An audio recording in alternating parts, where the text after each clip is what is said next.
Сериозен скок на цените на храната. Откако владата вчера одлучи да не ги проложи превентивните мерки, граѓаните утринава се разбудија со нов ценовен шок. Во маркетите веќе се испорачани производи со повисоки цени. Поскапувањето кај лебот е во просек од 5 до 7 денари.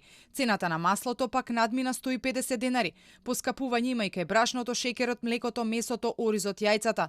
Граѓаните се жалат, цените и претходно биле многу високи, а сега со новиот скок ќе им се нанесе сериозен удар врз семејниот буџет. Дали нашава држава размислува за плати да покачи на пензионери или на вработени, платите да ги покачат за да можат луѓето да се купат. Не зимаат по 2 морковчиња, по 1 патежан, по 2 пиперки. Цените ќе одат нагоре затоа што нема продукција, а продукција нема веќе 30 години. Ние само увезуваме. Очекувате пораст на цени, кога немате продукција, цените ќе бидат нагоре. Цената на зетинот од денеска ќе надмине 150 денари. Колку зетин трошиме? 1-2 литра, тоа не е проблем. Проблем е сите други работи. Производителите на масло се надеваат дека пикот на цената е достигнат и дека нема да има нов скок. Нема да расте повеќе цената, струјата не знаеме колку ќе се покачи, ќе видиме во проценти. Меѓутоа, јас лично мислам и нашата компанија мислам дека нема да оди со повисоки цени, ќе се трудиме да ги задржиме овие цени, затоа што очекуваме нова реколта на сончоклет.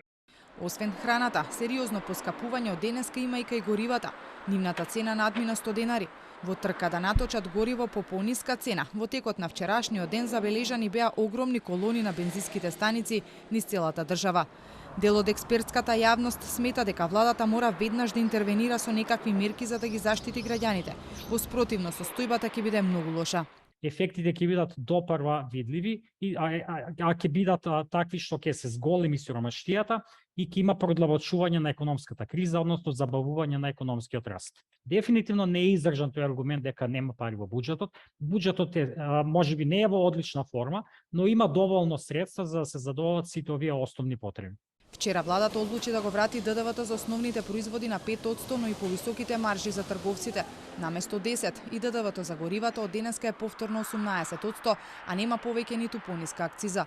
Овие мерки беа донесени во март како превенција од поскапувања, но нивната важност истече, а од владата се уште нема најава дали и какви нови мерки ќе бидат преземени.